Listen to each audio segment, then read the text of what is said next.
Like, do you think Juan Soto would get more return today or at the deadline?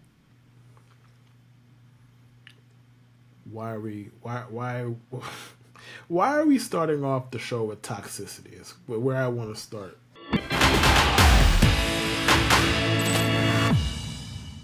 This is like how you need to look at things. I'm living in the real world. I don't know what world you're living in currently. The Yankees season hasn't even started. It's over. They're done. Season's over. Okay, first of all, can we get the death note first? Like it hasn't officially come yet, and we're doing a lot of heavy lifting with it's already over, and we got to trade Juan Soto. We're doing a lot of heavy lifting I'm with that. listen. I'm looking out for you. If anything, like try to maximize your return. Are you going to get more, playoff push for some team that didn't think they were going to be in it, or today? I think it's a valid question. Of course, you think it's a valid question because you're trying to get my blood pressure to rise. Of course, you think it's a valid question. This is what you do. I will go as far as to say this: unless the Yankees become legitimately like 5 years ago Tigers, there's no excuse to trade Juan Soto. And the only reason I'm even addressing that with an answer is because I've actually seen that tossed around by people who claim they're serious. So that's the only reason I'm actually addressing this. But the idea of trading Juan Soto is absurd, unless something comes out in May behind the scenes. I'm talking about something really grave that you want to get out in front of, and you're just like, yeah, we got to get this guy out of here before it leaks. Like if shit like that happens and you want to, cool. Outside of that, if it's anything even remotely close to a baseball reason, no, absolutely not. No, play out the I mean, season and resign the guy. I've already seen it's been disgusting on both sides of the aisle. I've seen Yankees reporters being like, "Oh, he's hugging his teammates. He never once did this with the Padres." And I only see that tweet because it's quote tweeted with like 1,000 pictures of him hugging every person who's ever been to a Padres game, not even just on the team. And then I see it the other way where it's just like, the Mets are already ramping up their offer for Soto, Brother, and it's like, brother, I might have to mute the word Mets. Like that's how we're going. That's how we're coming with this. I might have to mute the word, bro. Like Soto hasn't even taken an official plate appearance, no. and we're talking about the Mets are in play for him. Like first of all, are the Mets this boring that all you could talk about is a guy on another team, contractually obligated with another team? Are they this boring? Listen, Second of all, hold on. of course they would be into Juan Soto. Steve Cohen got money out his ass. Juan Soto was a 26-year-old generational hitter who's going to be a free agent. This doesn't happen every day. No shit, they're going to be involved. I don't know how many times Scott Boras has to get one of his minions to write fucking tweets to tell us this. We get the point, and we know this already. Like unless you're talking to Hal, and Hal doesn't give a fuck. It's March 12th. Hal doesn't care. Send those same tweets out in September. Who knows? Who knows what happens at that point? I love you chirping the Mets for lusting over Juan Soto while he's under contract on another team when that's all, not even Yankee fans, you specifically did while he was on the Padres. Find me tweets from last year saying Juan Soto. Oh my God, Juan Soto gonna be. I never thought it was gonna happen. So I'm not saying you were saying it was going to happen during the season. All I'm saying is on this show, multiple times before there was ever a trade, you were like, yeah, he's already here. I've already got the jersey. Oh yeah, once the rumors started and it became clear what the Padres wanted, and they got a healthy package in return, then that's what it was. Like when we had reason to believe he was going to be a Yankee, I started talking. Go ahead. You know how I now even further know how dog shit that package was? Gerrit Cole's arms falling off. Not a single person's like, man, I wish we had Michael King or whoever the fuck you sent to the pot. Not one. Not one person's been like, I wish we had that bevy of arms we got rid of. Not even a single. Not even J.P. Sears or whoever the fuck was in this I've trade. JP Steers. I've seen that, but not from Yankee fans. Like I've seen that from other people who are like, "Oh, they gave up such a big package for Soto. Were we sure they should have done that? Given that they're about to lose Gerrit Cole?" It's like, Yeah, actually, you do that 10 times out of 10. Yeah, and That's not a debate. you do that 10 out of 10 times out of 10. I don't understand what we're questioning here. And two, the Yankees' pitching depth looks fine. Like they traded from it, and Luis Gil looks good. Will Warren looks good. Clayton Beater looks good. I'm not saying they're going to be Gerrit fucking Cole, fine, but they look fine. Did you guys have an Adam Warren before? A long time ago, yes. Okay, And I was making sure. I feel like he served like 3 different tenures with the team. On top of that, like he just kept coming back. Yeah. Yeah. Well, that's when you said Will Warren. I was like, "There's no way this is the same fucking guy." No, no, he'd be old. I imagine Adam Warren is probably in his 40s right by now. I imagine, but yeah, maybe late 30s. I mean, it's not like he was in the league a while. I feel like he retired a while ago, right? Or Yeah, he's 36. Yeah, oh, he's 36. Nailed it. Oh, he's fucking my age. Get out of here! I can't believe that. No, Adam Warren was solid. He played from No, he was solid. He was 12 to 19, longer than I thought, but he was on the West Coast the last couple of years. That's why I never saw him again. Yeah. Oh yeah. But yeah, I've seen a lot of Clayton Beater. People were talking about him making the rotation really even before the Cole news happened. Yeah. So that feels like a lock at this point. What is the latest? Because all I see, like, I don't even see news anymore. It's just like Gerrit Cole's dead from the opposing 29 teams.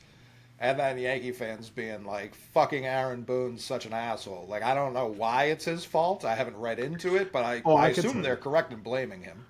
Well, I don't know what you saw, and I haven't really. I've kind of shut out the Yankee stuff. Like I haven't really read much of the tweets because it just gets repetitive after a while. It's like it's doomsday shit, so it's like I just tuned it out. Anyways, but Boone, they don't like how the Yankees handle injuries and handle reporting them and telling us about them. Now, again, this is organization down. Boone is just a puppet, so.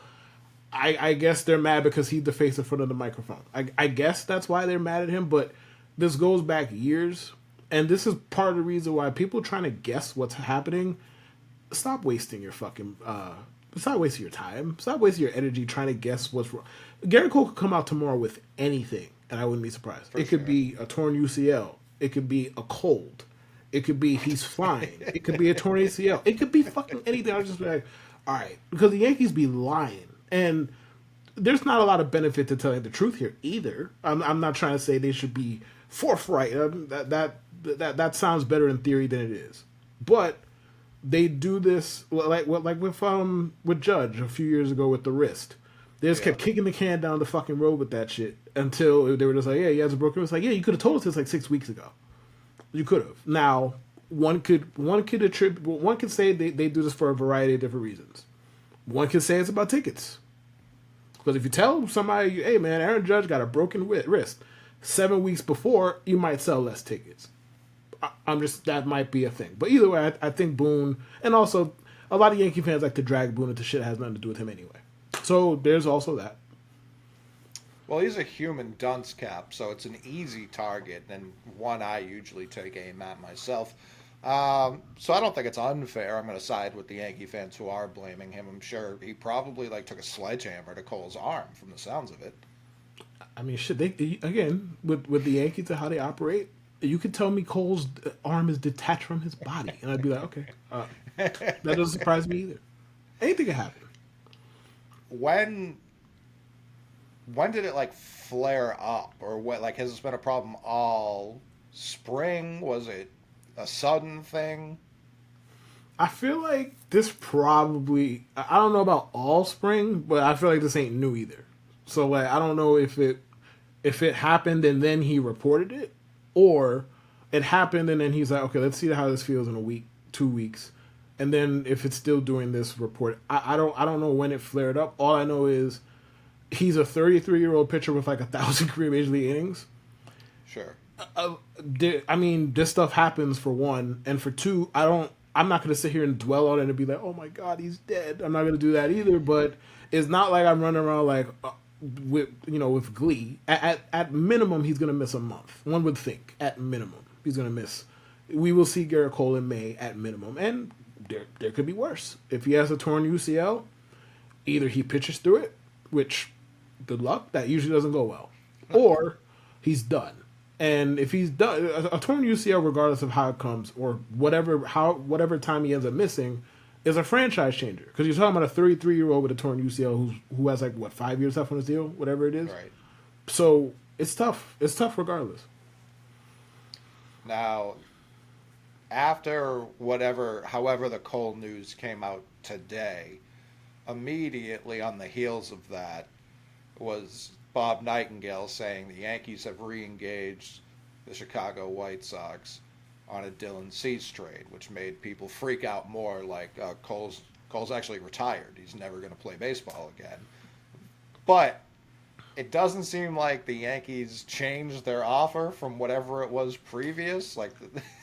Right. I saw two blurbs. I saw they are in on Dylan Cease and they're not offering Spencer Jones. So I'm like, okay, nothing's changed. Good talk. Yeah. Nothing changed. It's the same shit that we heard a month ago. It's the same shit. Like, all right, we're not offering Spencer Jones, but we want Dylan Cease. That's the same damn thing we heard. So I don't know what to make of that, personally.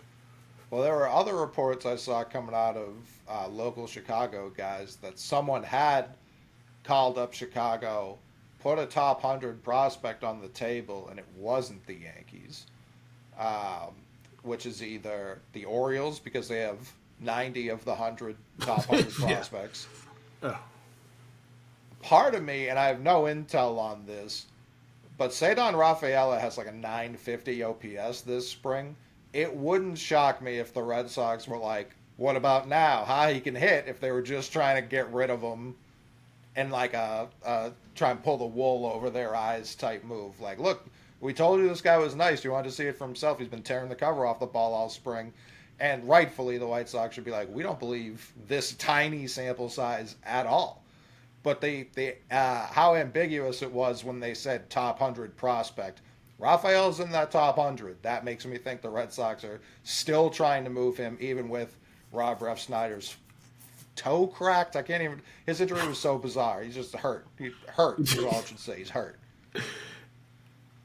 Personally, given what we know Rafaela could do with the glove and what he's capable of with the bat, I'm not sure what his ceiling is, but he could be an average, at worst, major league bat, let's say, right? I'd be surprised if they turned around and they traded him for a pitcher with 2 years of team control. I'd personally, given what I know about the Red Sox and how they're operating currently, I'd be surprised if that was a play here, especially given it's not like it would be just him. Like, it'd be him and others. So, I'd be pretty surprised if it was them, but who knows? My only pushback on that is it's a different front office than who brought him in. So if the thought is, it would be him plus others, well, now you've seen the others also all spring. So do you like what they've shown? Do you actually go, oh no, this guy, now that I've gotten a good look at him, I've talked to him, I hate him even more than I hated him when I was with the Cubs? Yeah, get him out of here. That's also an option. But I don't necessarily think it was the Red Sox, even though they also need pitching. Giolito went for a second opinion, and his second opinion was just surgery. It was very quick how quickly it went. There was no wasted time when it came to him getting that surgery, which is smart. If you know it's fucked up, get it taken care of so you can start recovery quicker. But yep. It's that I've never seen a second opinion that quickly become, oh yeah, he already had the surgery. It's done. I've never seen that before either. I saw the same thing you did about his second opinion. Then the next thing you know is surgery. It's yeah. I mean, I guess it was just immediate, second opinion surgery. Okay, when can we do it today? Yeah. When and where? Just give me the time and I'll be there. Obviously, I'm not gonna have shit better to do. Yeah, the opinion was should you cut from up here or over here? I'm fine with either. That's just what I need to know. Would you trade Spencer Jones for Dylan Cease, regardless of the Cole injury? I say no, but I say no. Listen, the thing with Dylan Cease is I get what the upside is, right? And I understand that the White Sox aren't exactly some player development haven either. So who knows? You get him in the right organization with the right pitching minds to look at him. Who knows what he can be? My thing with Dylan Cease, and this is just me personally, why, and I can't get over my own personal bias here. Sure. I see too much AJ Burnett. Like that's what I see with him. And that kind of pitcher, when they're on, nobody touches them. We know the type. We know, like, I've seen, like, on AJ Burnett's the best pitcher of all time. Like, just on AJ Burnett, the best pitcher of all time. Off AJ Burnett, not a major leaguer. Like, and there's really not a lot of in between either. So I see a lot of that in him. If I was to wake up tomorrow and they trade Spencer Jones and, like, let's say Oswald Peraza and, like, some lower level prospect for him, would I be upset? No. I wouldn't particularly care. Would I do it myself? Also, no. No, I wouldn't. Yeah, I mean, he's led the league in starts 2 of the last 3 years, but he's made at least 32 starts in all 3 years. I don't know who fucking led the league in starts in 22, but they made more than 32. I would need to see who made the 33 or 34 starts. I'd like to see who did that. But he also hasn't cracked 200 innings in any of those. I understand it's a different era and my brain will never fully adjust to that, but it is wild to lead the league in starts 2 out of 3 years and not hit 200 innings in either of them. When you walk 18 million people, that'll do it for you. He did lead the league in walks 1 of the 3 years, and it's only the second highest of his personal total. Like, he had more walks last year. He had 79 to the 78 he had in 22. But 78 led the league in 22. 79 did not. Led the league in wild pitches 2 of the last 3 years, and he's good for at least 214 Ks each of the last 3 years. So yeah, the Burnett comparison is valid for sure. Although I would argue he's more durable than Burnett, who I feel like did have for sure, 100%. Yeah, have plenty of flare-ups, but I don't know, like durability is such a fickle thing. Giolito got $20 million coming off of a year where he gave up an ungodly amount of home runs because of his durability. He may never pitch for the Red Sox. Like, that's very on the table. Not even saying like recovery or not. Like, it's on the table. That's all we heard. Like, he's gonna eat innings. That's all we heard throughout the whole thing. Which, I mean, it wasn't like it was unreasonable to say it. But Correct. Then it's a really fickle thing with pitchers, bro. I think it's just athletes in general. Gordon Hayward had never been hurt at any level of athletics in his life. Like, he had never sprained an ankle, and he hasn't recovered still.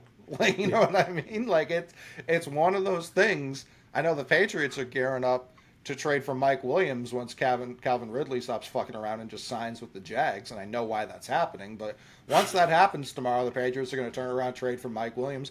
I have no problem with that. Like, guys, tell me how someone gets hurt before you label them injury prone. Mike Williams has had, like, broken necks, torn ACL. Like, those aren't related whatsoever. You know what I'm saying? Right. Like, if it's somebody constantly getting hurt the same way over and over again, yeah, you're probably injury prone. Or if you have, like, a bad back, something like degenerative, something that you know is only going to get worse. Science hasn't figured it out yet. Even Achilles has become something, guys. Like, Kirk Cousins just got another $100 million guaranteed, and he's on the wrong side of 30 towards Achilles. Like, it's just a different age. Bagman. Yeah, that's him. Bagman. Nobody does it better than Kirk. Nobody does it better. No, and I mean, you talk about a tangent that we could go on, but so Cease is durable, and he's still 27, turning 28 this year. Second in Cy Young in 22. Like, there's plenty to like there, but I don't hate the AJ comparison. 2 years of team control, I feel like, is a ton compared to what you see guys get traded for most of the time. For sure.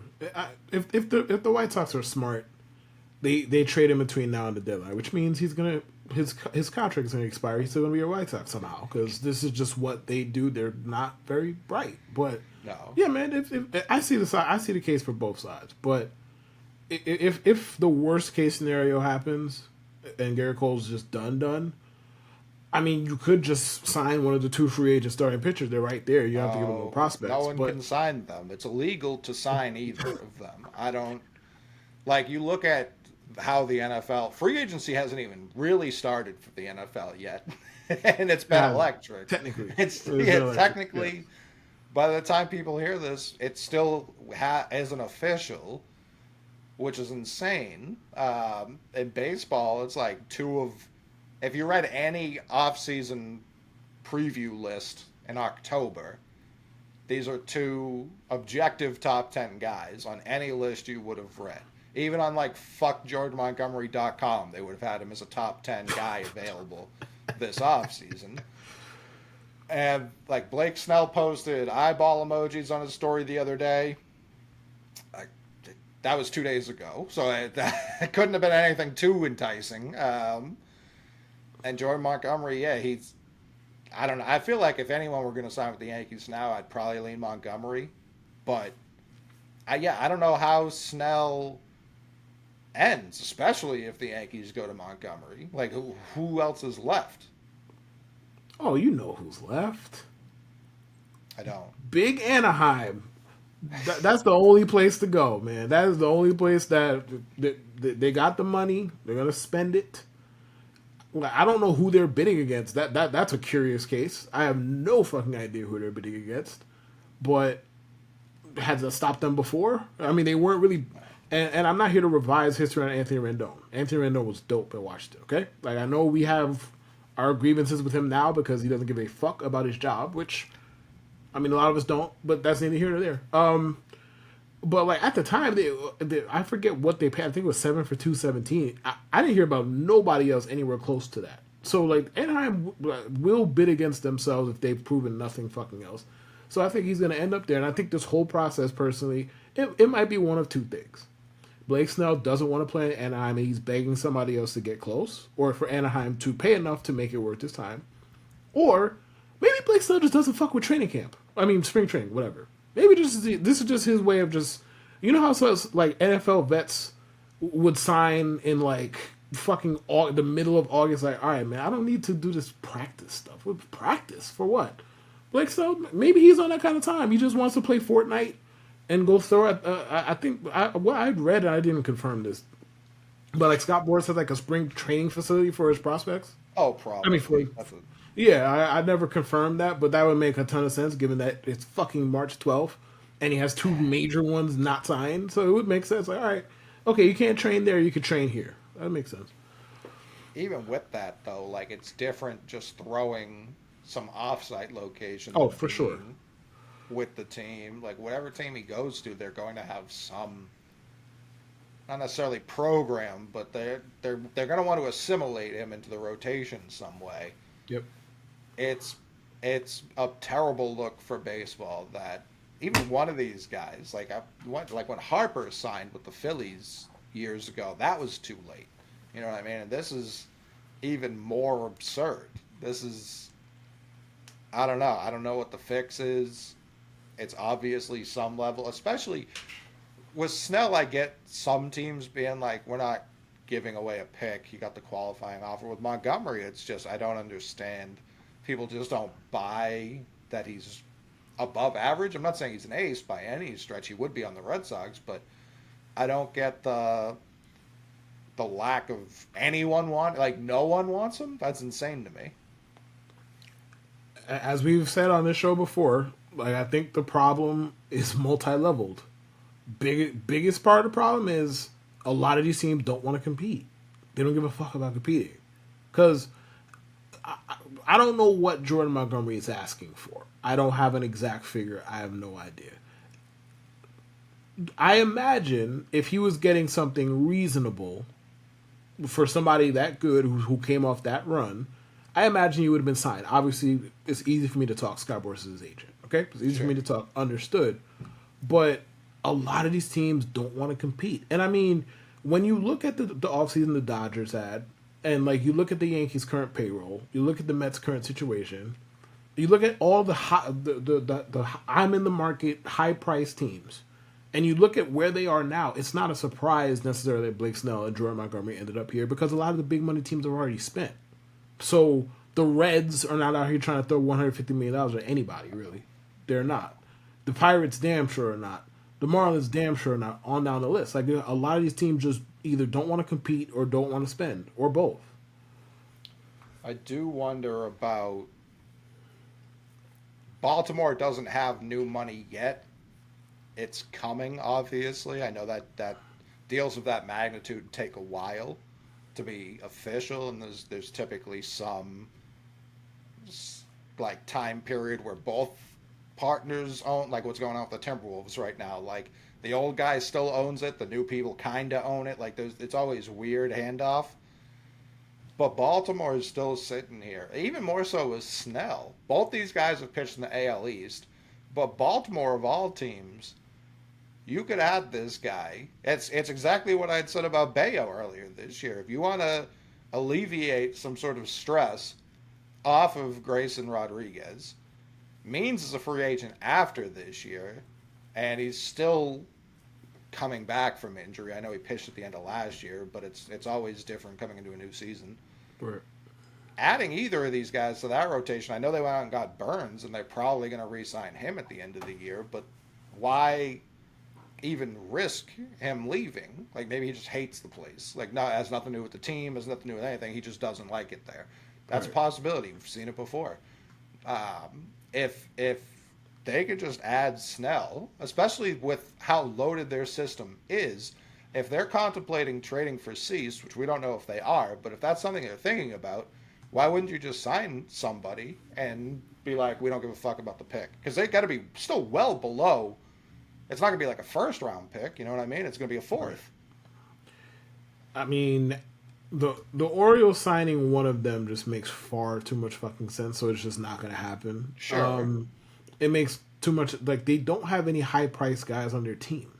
So it's like, why not just go actually maximize your guys' window, Adley, Holiday, Gunnar, and go sign Blake Snell, go sign Jordan Montgomery, sign one of them. Hell, you could go trade for Dylan Cease. You got 87 top prospects, bro. Go trade for him. It's not complicated. I know they already traded for Burns, but they didn't trade much for him, realistically speaking. Like, I like DL Hall, but they didn't trade much for him. So you could go trade for Dylan Cease. He's not on the hook for a ton of money for 2 years, and nobody would care when you let him walk.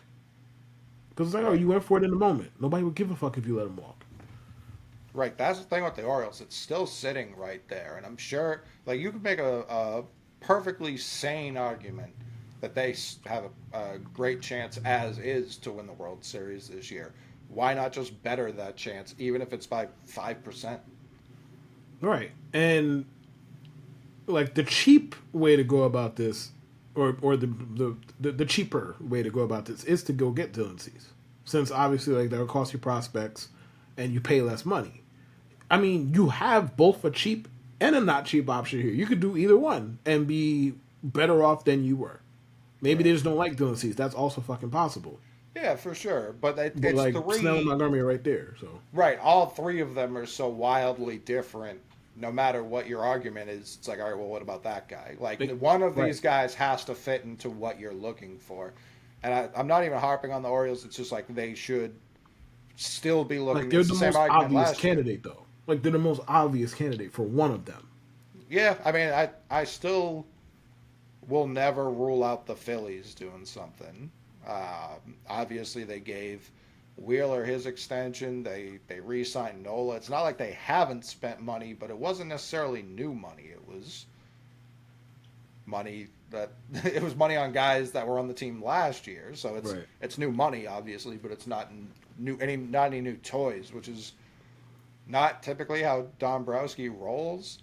And it's just like the longer guys are floating out there, the more time you're giving someone to just be like, yeah, why wouldn't we sign this person? Like, what's the argument against us adding this guy to our rotation?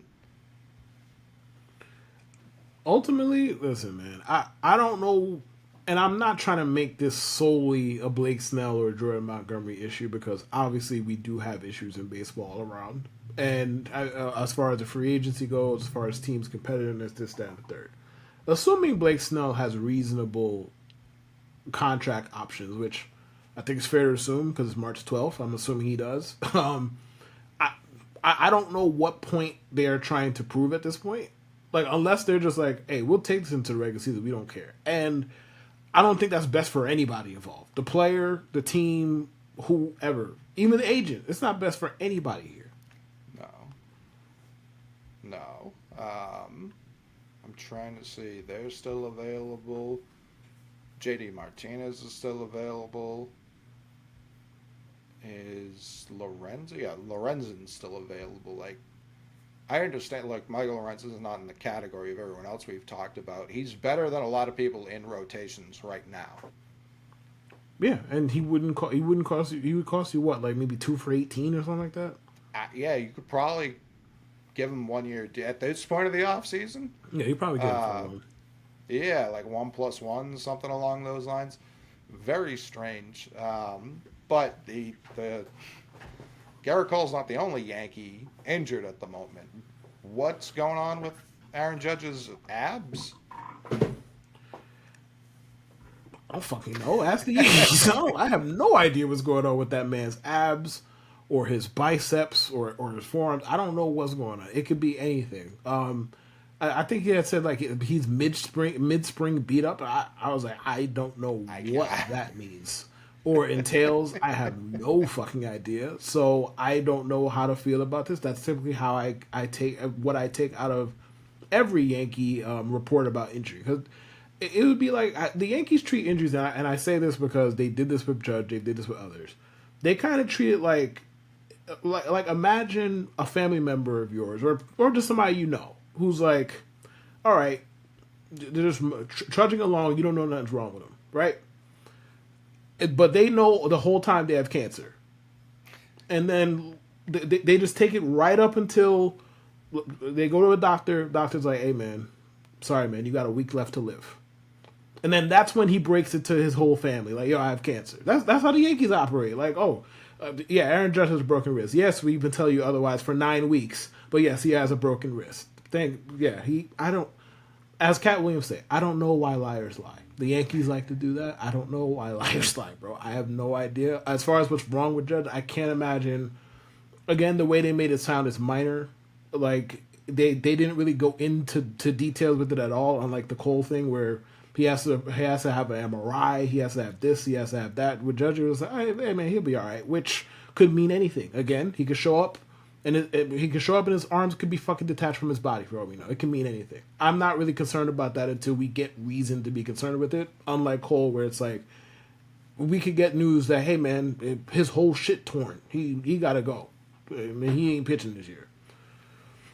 Yeah, mid-spring beat up is what Aaron Boone said, and I have genuinely seen no that fucking idea what that phrase. means. I've never No seen idea. that phrase before. Mid-spring beat, like what does mid-March beat up mean? What does that entail?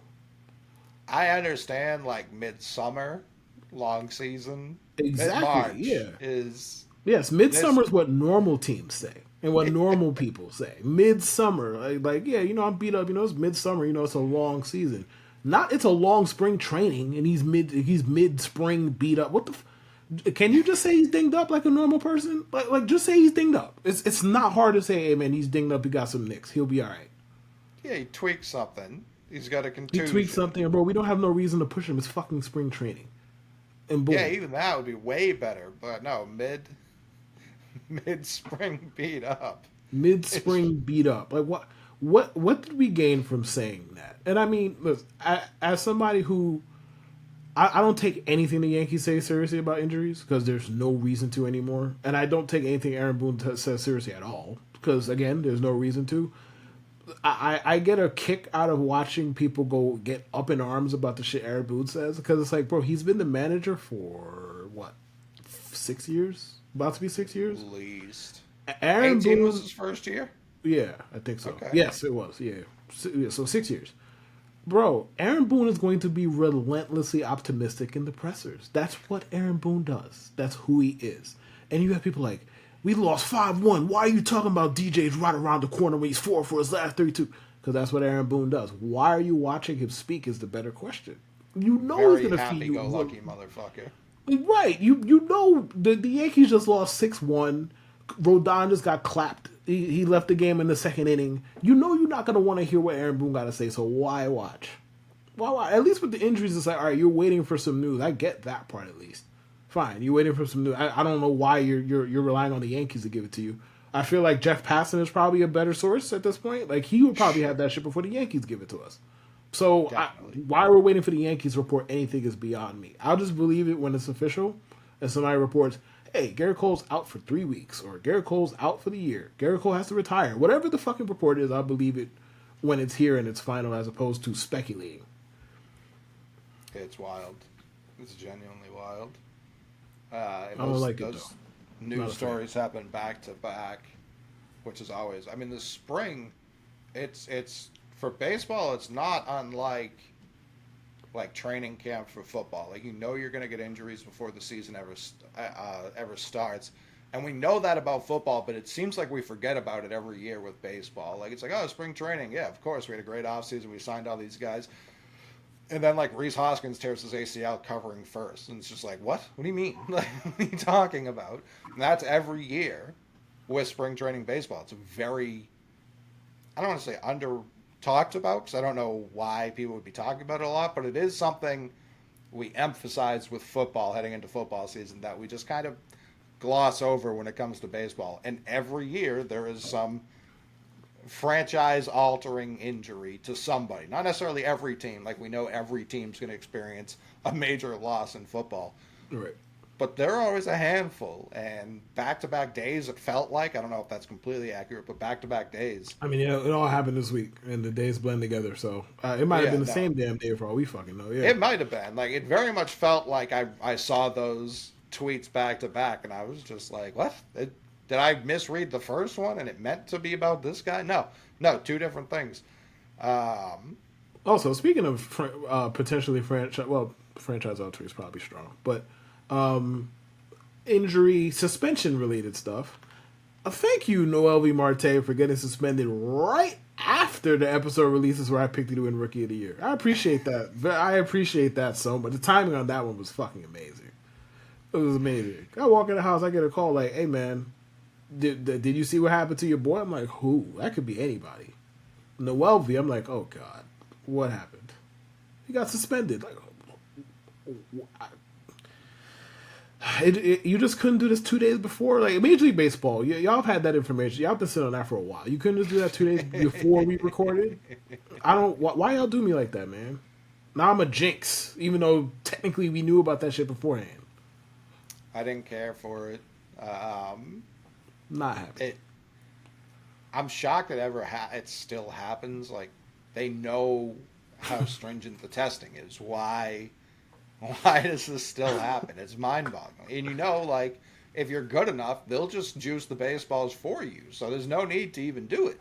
And bro, how you know he was cheating is that we didn't hear shit. We didn't hear like, oh, he mistakenly took. No, he was just cheating, dog. It wasn't like he mistakenly took X or he thought like he took this and there was some random shit in it that triggered the fucking drug. No, it was just radio silence. That's how you know he was just cheating. What I will say is anyone if you're looking forward to, and I guess it's an 80-game suspension, so it's half the year. He probably will still play this year down the stretch. I don't think there's a huge reason to think there's going to be some fall off from what we have seen. I know he came up last year and he raked when he was up. I'm going to pull up his numbers, but if there's one thing I know about Major League Baseball is they are far more strict with minor leaguers than they are major leaguers, which makes me think his prospect status is actually earned. It's not inflated by PEDs. It makes me think he was bulking for his first major league season so that he didn't hit that rookie wall and the end of the year fell apart. Now, obviously, that's just my speculation. I have no fucking idea. But what I do know about the minors is they are constantly suspending people. We just don't hear about it because it's minor league baseball. No one gives a shit. But they're testing those guys for way more shit, way more frequently than they are at the major league level. So that makes me think, like, I'm actually still just as high on him as a player as I had been. And the guy we've read about and have seen at the major league level wasn't enhanced. Makes me think he was like, yeah, I'm just going to need something a little extra to get through my first year. Because last year when he came up, he had 114 at-bats. It's not a tiny sample size. 316, 3 home runs, 36 runs, 15-15, 822 OPS, 120 OPS plus. Like, I know that there's a solid player in there. It just stinks that this is how his career starts. And he did it to himself, so it's not like I even feel bad. It just stinks. Oh yeah, and the thing is, there might not be any shift with the player. The problem with this is like they might not have a spot for him when he comes back because the Reds Sure. have 87 infielders, so they might not have a spot for him when he comes back, which is the annoying part about this because he could have came out in April and who knows, maybe hits the ground running, he never loses the job. That was possible, but now it's like, oh, you're suspended for 80 games, so you might just be an idiot. Okay, and then we have a million other good infielders. If they just keep doing, if McLean keeps doing what he did last year, Ellie takes a step forward. Encarnacion Strand has massive power, and the dude that just signed, Candelario's good. So it's like if they just hold form. Now, granted, it's baseball. It's 162 games. Somebody's gonna get hurt. That's just how this works. Sure. So it's one of those. Maybe the shit will solve itself. But it's frustrating because like they already had a logjam to begin with, and now he's taking himself out of said logjam for 80 games. I mean, as you mentioned it, when we were talking about it last episode, we were talking about Jonathan India and where his playing time's coming from. Maybe he's the culprit. We should be looking He the into. happiest man. That's what I mean. probably He's the one who spiked easily this the shit. happiest. Yeah, he was like, here, try this. And Right. he was just like, thank you, Like, yeah, try this. Jonathan. And he was on the phone like, hey, you might want to go test that man today. Hey, I'm just saying. I got a tip. Yes. Snitch, you bet I told. And this is Jonathan India. Just thumbs up.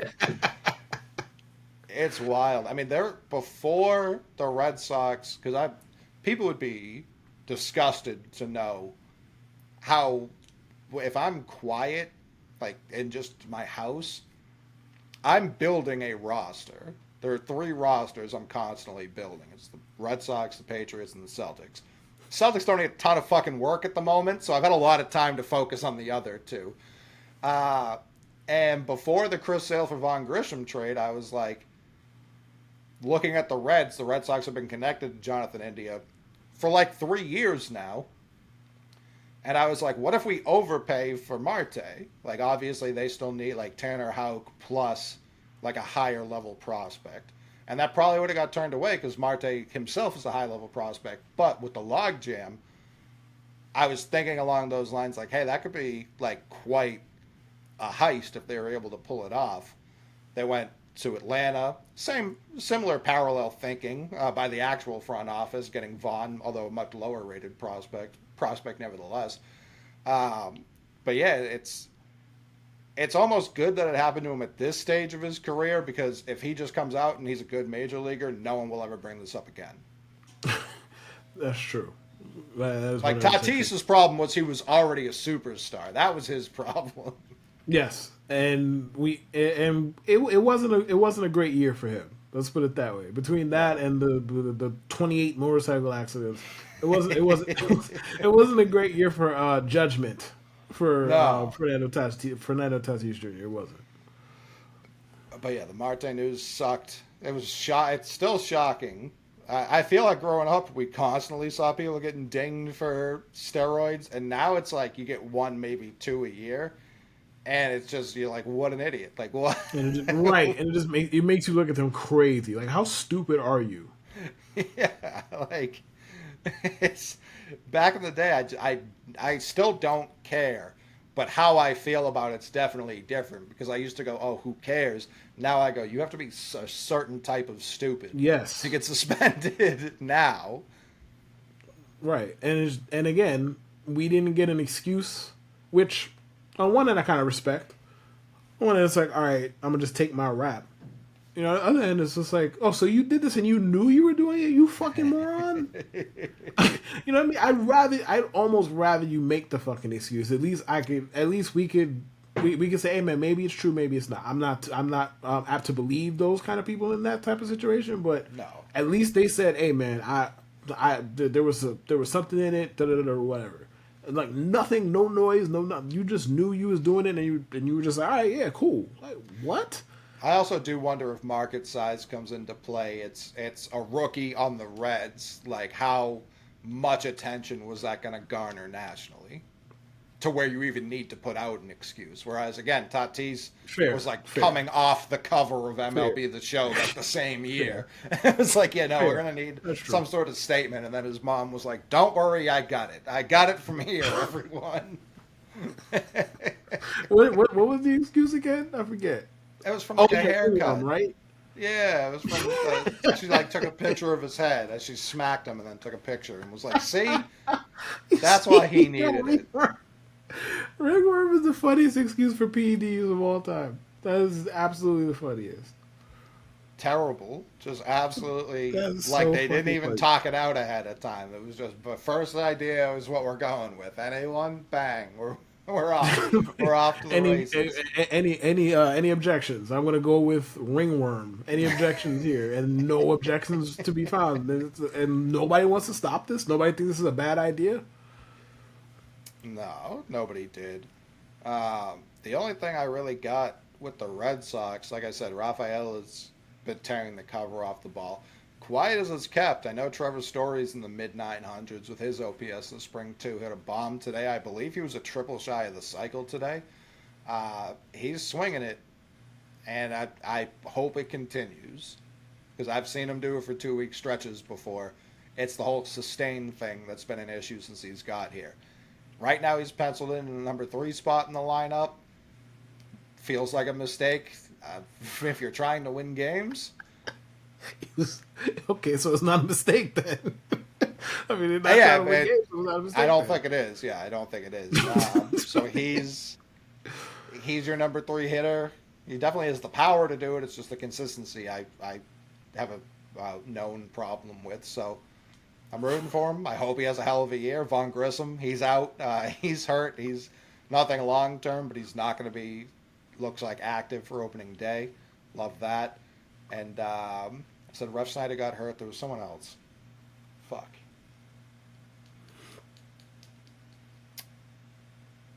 Nope. So Not what clicking. would the ideal top of the lineup look like for you with Boston? Oh, I mean, it's multiple players on different teams. It would be, if we're talking Excuse me. ideal. Let me rephrase my question.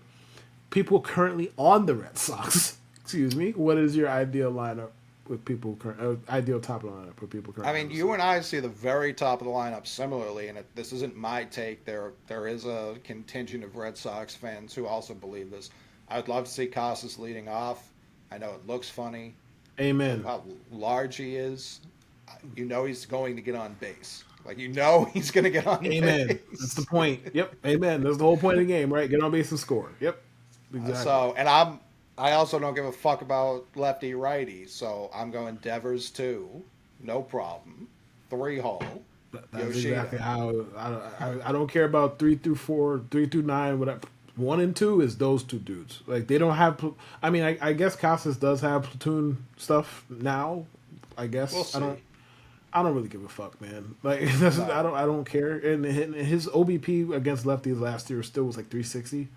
So it was like, Yeah. all right, I'm just gonna put this man out there. He's gonna get on base at like a 39% clip. I'm gonna just put him. I'm gonna hit him leadoff until I get a comparable option, and then I'll drop him in the lineup. But they don't have Right. that. So And then it's got to be one of Tyler O'Neill or Trevor Story 4th. Like, I don't hate Story 4. I know it's not that different than 3, but he's not a better hitter than the first 3 guys I named. That's really my problem with it. like, well, my only thing with him hitting third is, but I don't know. I don't know if the reason is this, but like the guy who hits third comes up with nobody on base more than damn near anybody in the lineup. Well, no, excuse me, with 2 outs and nobody on base more than anybody in the lineup. Because, well, the first inning is what it is. Sure. So it's like, maybe Story is that because he has power and he ain't does, really, yeah. he's not an on base guy. So it's like, all right, man, if 2 outs, nobody on, hey, man, swing for the fences, bro. Have at it. Enjoy. Maybe that's what it is. I don't But know. that's almost where I like him out of 4, because if it's like, let's call it first and third with 1 out, if he hits a dribbler, he's fast enough where you're probably not going to turn 2 on him. So you're going to get that run across. And then he's on first with 2 outs. He can go swipe second and either get thrown out and it's inning over. And then your 5 hitter gets a clean look at it the second, or he's on second now with 2 outs, and now the other guy's pressing. Like, that's where I just like him out of the 4 hole more. People just think I say these things because I have some vendetta against the guy. I don't. Like, there's actual logic behind him not hitting third. He's just righty. Like, if he were a lefty, no one would be talking about hitting him in the top 3 at all. True. I don't like the lefty righty shit either. Personally, I don't. It doesn't. It just especially doesn't when the matter. hitters are good enough. Like, if the hitters are good enough, I don't give a fuck about this. Like, at least with the Devers Casas thing, like, okay, fine, one of them hasn't proven he can hit lefties at a high level yet. Okay, fine, I'll give you that. Cool. But why would I care? I just don't care about it in general. Like, we need to split the righties. Why? If it makes sense to bat them back to back, just bat them fucking back to back, bro. I want to see what they ran out today, because I know a lot of people were like, "This is your opening day lineup."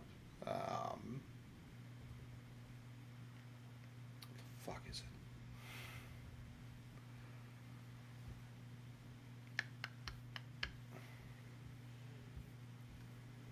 Where is your lineup? So it's Duran leadoff. Hate it. Devers 2, Story 3, Yoshida 4, Tyler O'Neill 5, Tristan Casas 6. Excuse me? Cedar Casas hitting Rafaela where?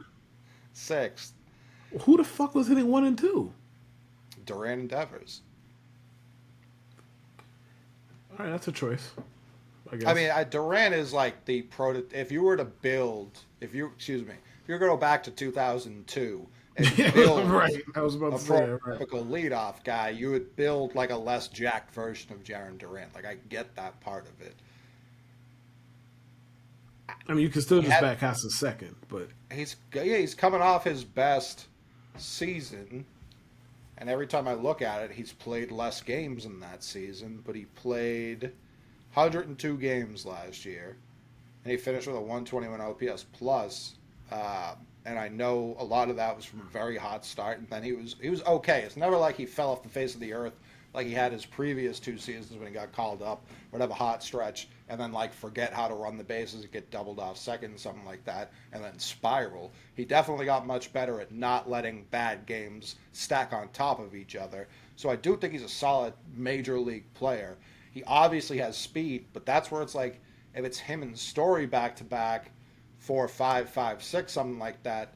Now it's the middle of the order, and you have to deal with all that speed as well. That makes your 7, 8, 9 guys better when they're on base, because you're gonna fucking be thinking about this guy stealing on you every 2 seconds. Like, it just strengthens your weaknesses, and I don't think it's a necessarily weak lineup. But Duran, Devers, Story, Yoshida, O'Neill. It's like they have to punt a slot to have a good hitter next. Like, I don't. Feels like Devers and Yoshida are going to be getting up a lot with no one on in front of them. I hope they keep doing that. And Casas with Rafaela hitting behind him. Get ready to take a lot of walks to first, pal. People are going to hate Casas this year. If he's hitting 6th with these 3 behind him, he's just going to get walked constantly. I'm gonna walk his ass. There's no reason to let him have a crack at it when you have considerably lesser guys behind him. I mean, no disrespect to Rafaela, but it's what it is. No, it's Rafaela, Valdez, and Wong behind him, and it's no reason to pitch to Tristan. No, Valdez no is the concept of Emmanuel Valdez. Very cool, very cool. Like, Dominican lefty Dan Uggla. Like, can't field at fucking all, slugs dingers, and is short. All of that's very cool. There's a reason the Astros were willing to trade him to us for a rental for a catcher. Like, there are reasons for these things. The concept of him, unbelievable. He hit a home run about 400 yards foul that they called the other day, that every Yankee account was just like, this is not a goddamn home run. Who gives a shit? It's spring training. He can get into one. He's had stretches of success, and when I say stretches, I mean like 4 or 5 games at the major league level. He can't field worth a shit, like, at all. He just can't. He's our 8 hitter right now, behind Cedar Rafaela, who the whole knock on him is his inability to hit consistently. those are not the people I would have behind Tristan Casas, like by any means. I agree. I don't know. That seems like a pretty interesting game plan. The only thing I might say in defense of it is were they facing a lefty? So that's the only way this makes sense. Because against I the have righty, no I'd be idea. surprised if he's hitting sixth. Excuse me. I have no idea who pitched for the Cardinals today. Okay. Because I I'm mean, not the only going to way look the it only up. way that makes any sense is if they were facing a lefty. If they're facing a righty, he's hitting sixth. I have a lot more questions. Like a lot of questions. Yeah, like I said, there's a lot of people that think this is the opening day lineup, and obviously it's spring training, so you usually don't have all your starters playing together. These are all, especially when you factor in the injury to Grissom, these are all projected starters. Um, Not great. It's not great. I I would say I feel bad, but I don't. Um, I enjoy it, Yeah. even though I have my own issues. Clearly, with nothing but bad news coming out of Yankee land the last 48 hours. It's not been great. No, it hasn't. But Brian, since we last spoke, Bayo's contract has become official. Got 2 years of free agency bought out. Love that. Casas doesn't appear to be close. There are reports that the Red Sox are talking to Tanner Houck about an extension, which I'm all for guys getting their money. I have no problem with Tanner Houck, the human being, getting paid. It doesn't make any fucking sense for a guy who's under control until he's like 31 to pay him. If we're gonna keep being cheap, which we're screaming from the rooftops, we will. Why? Like, for what? How old is he now? It's like 27. So what would be the point of extending him? Exactly. What would be the point? And it's not like He turns it's 28 not like he's this good season. enough to justify it. He's fine. Like I'm not saying he's a bad pitcher or anything, but why are you prioritizing extending him? He's Especially not- given how y'all have talked. Like if this is one of those, he's the fifth guy to get an extension, nobody would care. You know what I mean? Sure. You had a massive offseason, nobody would care. But you're telling me, hey man, we cheapen it out. We not spending shit, but we gotta prioritize extending Tanner Houck. Those two things don't mix. he's not arbitration eligible until 2025. Like, there's truly no rush. There's no rush. I have no idea why they won't just let him play out his deal and then say goodbye. I don't. Why Right. would they extend him? I don't know. What Unless is the right time to do it, man? Breslow and Bailey saw something like, this guy's about to win the next 3 Cy Youngs. Like, sign him today. Sign him today, and don't even double think it. Like, I don't know. But Casas is like, I won't say he's begging for an extension. He feels pretty confident he's going to make a lot of money playing baseball. But they're like, did they offer you something? He was like, we're nowhere close in terms of dollar value. I think they need to get out in front of this and trade him personally. Yeah. In my unbiased opinion, I know I've Well, said I mean, this on like every single episode of the show, and that's fine. I will speak it into existence. I do hear Soto is becoming available. What? Elian Soto? Han Soto? Which one? The biggest Red Sox story to me, I know it isn't within the nation, I know it isn't on the radio, I know it isn't in the papers, none of that. The biggest story to me is we still, because of this Grissom injury, still don't have a second baseman. Like, opening day, he could go on and have the next 7 years be great. As of this opening day, we don't have a second baseman, which has been the problem. When I look at the goddamn NL West, I see Xander Bogaerts at second base. And up until 3 fucking days ago, I saw Mookie Betts at second base. And now it's Gavin Lux, who is playing Curtin Knobloch second base. Yeah. He's going to be running the ball to first when he hits a grounder.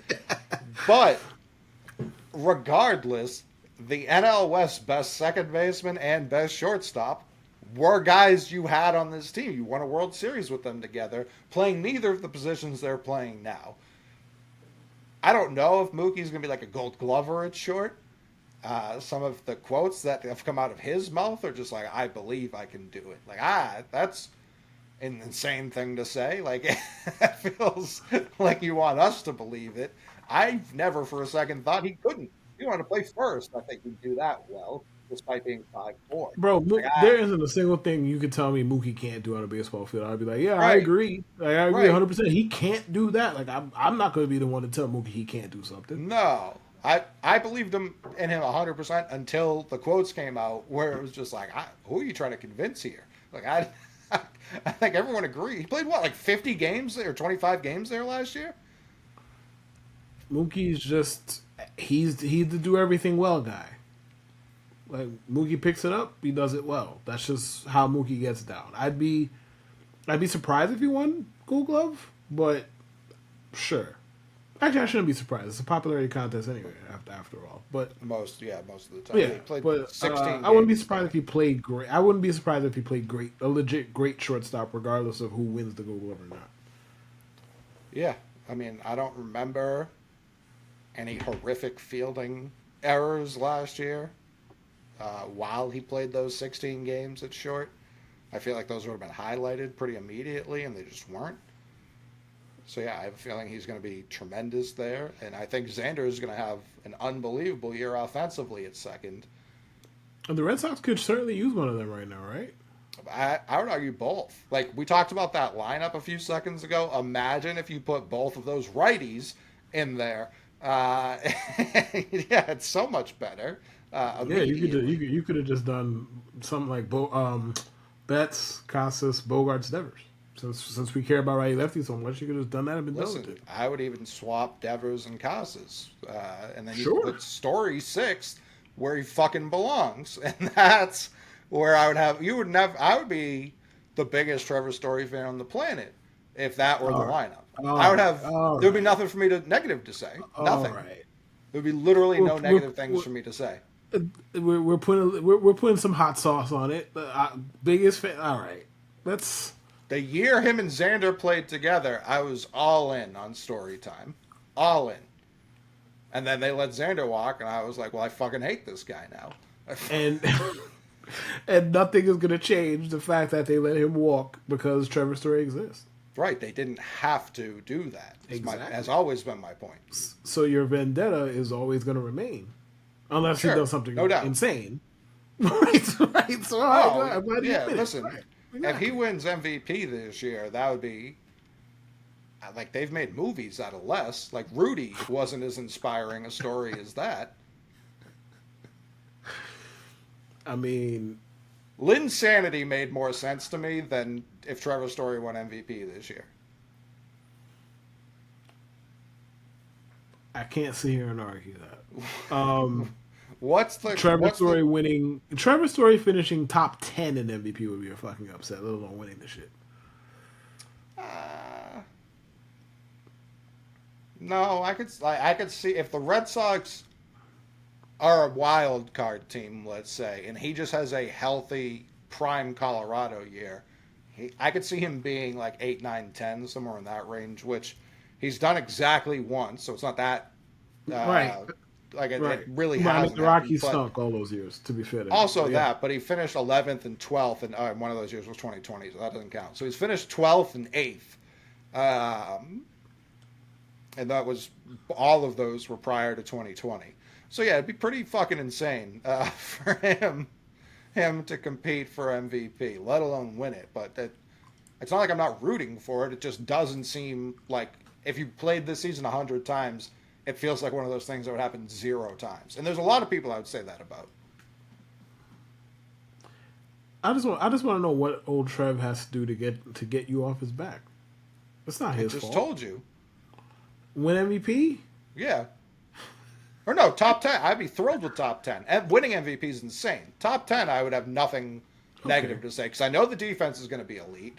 And I don't think it's that insane in the sense that stolen bases have become re-emphasized thanks to Ronald Acuna Jr. So if he steals, call it 30, I'm not going to say like it's 80, whatever the fuck Acuna did last year. If he steals 30 bags and hits 30 home runs, that'll get him in the top 10 if the Red Sox are also good.